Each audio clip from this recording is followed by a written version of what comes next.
Hi guys, in this video I'll show you how to withdraw money from Sweat Wallet. So as you can see, this is the official app of Sweat Wallet, and if you are not downloaded this app, so just make sure to use this correct app. And once you're in the app, so how you can send it. So you will see like multiple options: home, portfolio, grow, rewards, and play hub.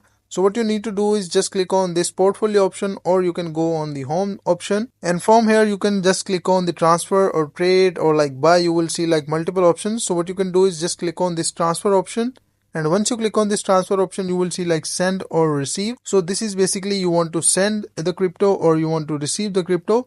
So let's say you want to send like Sweat coin or any other coin. So let's say I select USDC or USDT. So just select the coin, and after that enter a wallet. So once you enter the a wallet address or username of that person, and make sure to like write down the correct address. Let's say I have this address. This is a random address. So once you complete down the address, so just click on return, and after that like you will see the matching of the username and the account matching. After that you will see like the username and the account matching of the person, and you can send it. And you can also select the amount of like USDT you want to send, or like any other currency. Let's say you want to change the currency, so you can click here and select Sweat coin or Neko or Lonk and any other coin. As you can see, this is a list of all the coins available. So just choose your currency, enter the address, and send it. So that is a simple and easy process of how you can withdraw money from Sweat Wallet.